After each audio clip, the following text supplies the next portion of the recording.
ഒരു 4 ദിവസം കൊണ്ടാണ് BJPക്കുള്ള ഫോളോവേഴ്സിനെ ഇവർ മറികടന്നത്. അതിൻ്റെ അർത്ഥം എന്താ? ഇപ്പോൾ പറയാൻ പോകുന്നത് ഇത് ദേശവിരുദ്ധമാണ്. ഞാൻ ചോദിക്കട്ടെ, ഈ കോക്രോച്ച് ജനതാ പാർട്ടിയെ ഫോളോ ചെയ്ത 2 കോടിയിലധികം ചെറുപ്പക്കാർ അവർ ദേശവിരുദ്ധരാണോ? ഈ ഏകാധിപതിയുടെ തീർച്ചയായിട്ടുമുള്ള അനിവാര്യമായിട്ടുള്ള പതനമാണ്. അത് ഈ രാജ്യത്ത് സംഭവിക്കുക തന്നെ ചെയ്യും, ഒരു സംശയവും വേണ്ട. നരേന്ദ്രമോദി സർക്കാരിനെതിരായിട്ടുള്ള വലിയ പ്രതിഷേധം ഒരു നിമിഷത്തിൽ അത് ആളിക്കത്തും പുറത്തേക്ക് വരുമെന്നുള്ളതിൽ ഒരു സംശയവും ഇല്ല. അത് ഏത് മൊമെന്റ് എന്നുള്ളത്, ആ ട്രിഗറിംഗ് മൊമെന്റ് ആണ് നമ്മൾ പ്രതീക്ഷിച്ചിരുന്നത്.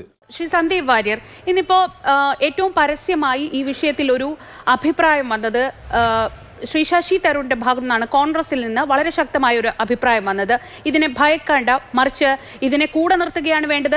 പ്രതിപക്ഷം ഉൾപ്പെടെ, കോൺഗ്രസ് ഉൾപ്പെടെയുള്ളവർ ഇതിനെ ചാനലൈസ് ചെയ്യുകയാണ്, ഈ എനർജിയെ ചാനലൈസ് ചെയ്യുകയാണ് വേണ്ടത് എന്ന പ്രത്യക്ഷമായൊരു അഭിപ്രായം കോൺഗ്രസ് നേതാവായ ശ്രീ ശശി തരൂരിന്റെ ഭാഗത്തു നിന്നാണ് വരുന്നത്. ഇത് BJPയെ വിമർശിക്കുന്നു എന്നതുകൊണ്ട് ഇതിനൊപ്പം നിൽക്കുന്നവരുണ്ട്, അല്ലെങ്കിൽ സിസ്റ്റത്തെ വിമർശിക്കുന്നു എന്നതുകൊണ്ട് ഈ വലിയ മൂവ്മെന്റിനൊപ്പം നിൽക്കുകയും അവർക്ക് വേണ്ടി അവരോട് യോജിച്ച അഭിപ്രായം പറയുന്നവരുമുണ്ട്. പക്ഷേ ഇത് പ്രതിപക്ഷത്തിനും കൂടി എതിരായ വിമർശനമാണെന്ന് മനസ്സിലാക്കുന്നില്ലേ?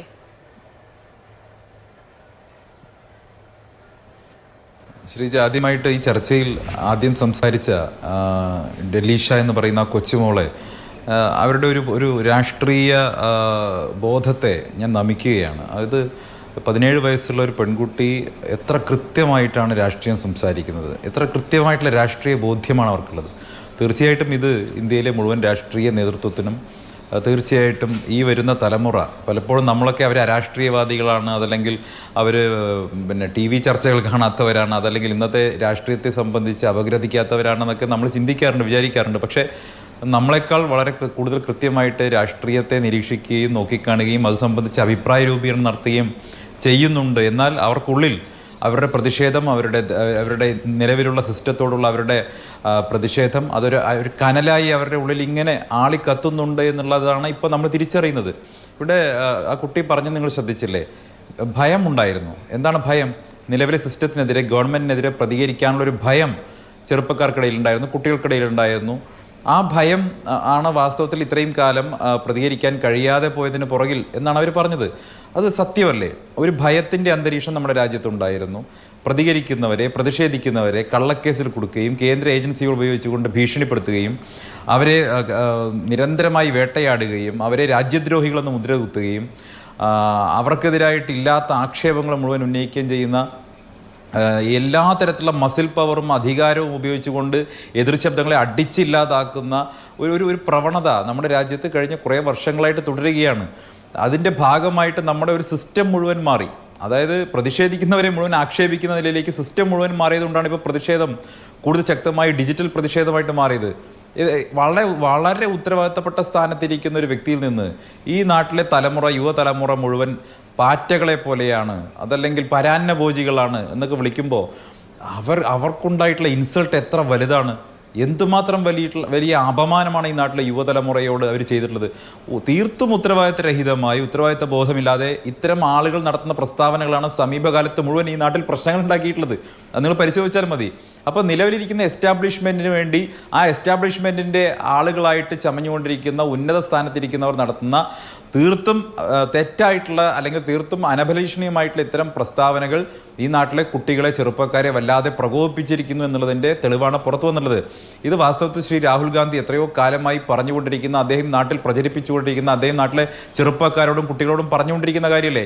ഈ നാട്ടിലെ തൊഴിലില്ലായ്മയെക്കുറിച്ച്, അതല്ലെങ്കിൽ കേന്ദ്ര സർക്കാരിൻ്റെ അസഹിഷ്ണുതയെക്കുറിച്ച്, അഭിപ്രായ സ്വാതന്ത്ര്യമില്ലായ്മയെക്കുറിച്ച്, ഈ നാടിൻ്റെ ഭരണഘടന മുന്നോട്ട് വയ്ക്കുന്ന എല്ലാ മൂല്യങ്ങളെയും ലംഘിച്ചുകൊണ്ട് ഈ അടിച്ചമർത്തലിലൂടെ നാട് ഭരിക്കുന്നതിനെ കുറിച്ചൊക്കെ ശ്രീ രാഹുൽ ഗാന്ധി നിരന്തരം പറഞ്ഞുകൊണ്ടിരിക്കുകയല്ലേ? വോട്ട് ചോരിയെ കുറിച്ച്. ഇതിനൊക്കെ ഇൻസ്റ്റാഗ്രാമിൽ വലിയ പിന്തുണയും ഇന്നത്തെ തലമുറ കിട്ടിയിട്ടുണ്ട്. അങ്ങനെയെങ്കിൽ അവിടെ ഒരു പരാജയം രാഹുൽ ഗാന്ധിക്കും അദ്ദേഹം നയിക്കുന്ന പാർട്ടിക്കും ഏറ്റെടുക്കേണ്ടി വരും, ഒരു പരാജയത്തിന്റെ ഉത്തരവാദിത്വം. കാരണം ആ കുട്ടികൾക്ക് നിങ്ങളെയും വിശ്വാസമില്ല.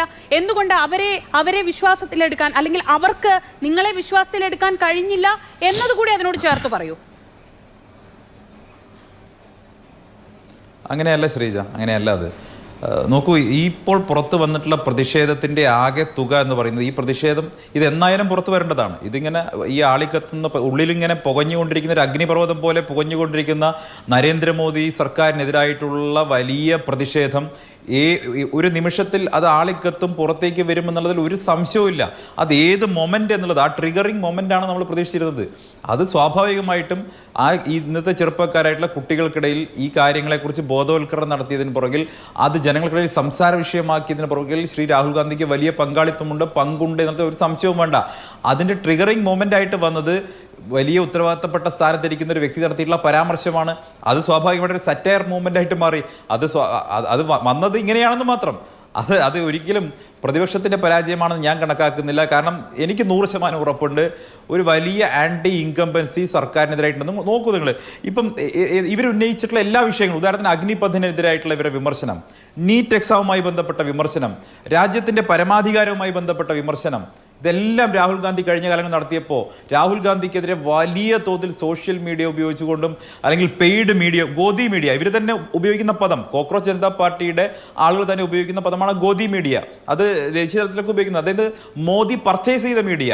ആ മീഡിയ ഉപയോഗിച്ചുകൊണ്ട് നടത്തുന്ന വല്ലാത്ത തോതിലുള്ള രാഹുൽ ഗാന്ധിക്കെതിരെയും കോൺഗ്രസിനെതിരെയും ഒക്കെയുള്ള പ്രതിപക്ഷത്തിനെതിരെയുള്ള ആക്രമണങ്ങൾ നമ്മൾ കണ്ടു.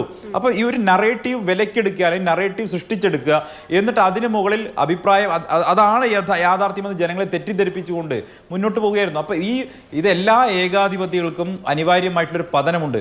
ആ പതനമാണ് ആസന്നമായിരിക്കുന്നത്. നിങ്ങൾ സംസ്ഥാന തെരഞ്ഞെടുപ്പ് ഫലങ്ങളെ ഒന്നും വെച്ച് ഇപ്പോഴത്തെ കേന്ദ്ര സർക്കാരിൻ്റെ മുന്നോട്ട് പോക്കിനെ വിലയിരുത്തേണ്ട. കഴിഞ്ഞ 2024 ലോക്സഭാ തെരഞ്ഞെടുപ്പ് കഴിഞ്ഞപ്പോൾ തന്നെ ഗ്രാഫ് പിന്നിലോട്ടാണെന്ന് നരേന്ദ്രമോദിക്ക് പോലും മനസ്സിലായിട്ടുണ്ട്. അതാണല്ലോ വാരണാസിയിൽ പിന്നിട്ട് നിന്നത്. വാരണാസിയിൽ പിന്നിട്ട് നിന്നു, 240 സീറ്റിലേക്ക് ചുരുങ്ങി, ഭൂരിപക്ഷമില്ലാത്ത അവസ്ഥയായി. ഇനിയൊരു 40-50 സീറ്റ് കൂടി താഴെ പോയാൽ ഭരണം നഷ്ടപ്പെടുന്ന സാഹചര്യമായി. അപ്പോൾ വല്ലാത്ത തോതിലൊരു ജനവിരുദ്ധ സർക്കാരായിട്ട് ഇത് മാറിയിട്ടുണ്ട്. അതിന്റെ ഏറ്റവും പ്രകടമായിട്ടുള്ള ഉദാഹരണങ്ങൾ പുറത്തു വന്നല്ലോ. ഇപ്പൊ പ്രധാനമന്ത്രി നാട്ടിൽ എല്ലാവരെയും ഉപദേശിക്കുകയാണ്, എന്താണ്, ജീവിത ചെലവ് ചുരുക്കാൻ, സ്വർണം വാങ്ങാതിരിക്കാൻ, വിദേശയാത്രകൾ ചുരുക്കാൻ. എന്നിട്ട് അദ്ദേഹം ചെയ്യുന്നത് എന്താ? അദ്ദേഹം ഏതും തരത്തിൽ മാതൃക കാണിക്കുന്നുണ്ടോ? അദ്ദേഹം ഇറ്റലിയിൽ പോയിട്ട് ഇറ്റാലിയൻ പ്രധാനമന്ത്രിക്ക് ചോക്ലേറ്റ് കൊടുക്കുന്നതും ഒരു നിലവാരമില്ലാത്ത രീതിയിൽ നമ്മുടെ രാജ്യത്തെ പ്രധാനമന്ത്രി മുന്നോട്ട്. ഇത് കേട്ടുകൊണ്ടിരിക്കുന്ന BJPയുടെ മോദി ഭക്തരായിട്ടുള്ള ആളുകൾക്ക് വല്ലാത്ത മനപ്രയാസം തോന്നുന്നുണ്ടാവും. പക്ഷേ യാഥാർത്ഥ്യം അതാണ്.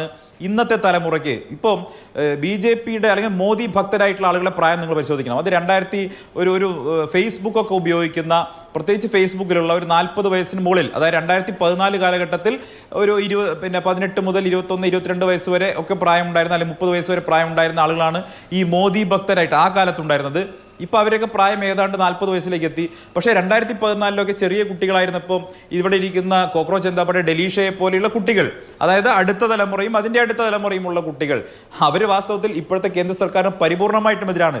ഈ മോദി ഭക്തരായിട്ട് ഫേസ്ബുക്കിലുള്ള ആളുകൾ ചിലപ്പോൾ എൻ്റെ വാക്കുകൾ കേട്ട് ഉറഞ്ഞു തുള്ളുന്നുണ്ടാവും. അങ്ങനെയല്ല, ഇങ്ങനെയാ. ഇപ്പൊ നോക്കും, ഒരു 4 ദിവസം കൊണ്ടാണ് BJPക്കുള്ള ഫോളോവേഴ്സിനെ ഇവർ മറികടന്നത്. അതിന്റെ അർത്ഥം എന്താ? ഇപ്പൊ പറയാൻ പോകുന്നത് ഇത് ദേശവിരുദ്ധാണ്. ഞാൻ ചോദിക്കട്ടെ, ഈ കോക്രോച്ച് ജനതാ പാർട്ടിയെ ഫോളോ ചെയ്ത 2 കോടിയിലധികം ചെറുപ്പക്കാർ അവർ ദേശവിരുദ്ധരാണോ? ഇനി ഇതിന്റെ സ്ഥാപകൻ ദേശവിരുദ്ധനാണെന്ന പുതിയൊരു വാദം ഞാൻ കണ്ടു ഇവർ ഉന്നയിക്കുന്നത്. അങ്ങനെയാണെങ്കിൽ എന്താ ഇത്രയും കാലം അദ്ദേഹത്തെ പിടിച്ച് അറസ്റ്റ് ചെയ്തിട്ടില്ല? എന്തേ നിയമ നടപടി സ്വീകരിച്ചിട്ടില്ല? അപ്പൊ ഇതെല്ലാം നോക്കൂ, BJPക്കെതിരായി നരേന്ദ്രമോദി സർക്കാരിനെതിരെ ആരൊക്കെ രംഗത്ത് വരുന്നു അവരെ മുഴുവൻ ദേശദ്രോഹികളെന്ന് മുദ്രകുത്തുക, രാജ്യദ്രോഹികളെന്ന് മുദ്രകുത്തുക, അവരെ ആക്ഷേപിക്കുക. ഇപ്പൊ അതൊന്നും ചെയ്യാൻ പറ്റാത്ത അവസ്ഥയിലേക്ക് പോയിരിക്കുകയാണ്. കാരണം ഇതൊരു ഡിജിറ്റൽ വിപ്ലവമായി മാറിക്കഴിഞ്ഞു. ഒരു ഡിജിറ്റൽ വിപ്ലവമായി മാറിക്കഴിഞ്ഞു. എല്ലാ വിപ്ലവങ്ങളും എങ്ങനെയാണ് തുടങ്ങുന്നത്? ഇതിന്റെ പര്യവസാനം എന്ന് പറയുന്നത് ഈ ഏകാധിപതിയുടെ തീർച്ചയായിട്ടുമുള്ള അനിവാര്യമായിട്ടുള്ള പതനമാണ്. അത് ഈ രാജ്യത്ത് സംഭവിക്കുക തന്നെ ചെയ്യും, ഒരു സംശയവും വേണ്ട. ഇന്ത്യ എന്ന് പറയുന്ന മഹത്തായ ജനാധിപത്യ രാജ്യം, ഈ ജനാധിപത്യ രാജ്യത്ത് തീർച്ചയായിട്ടും ഈ ഏകാധിപതിയുടെ പതനം അത് ആസന്നമാണ്.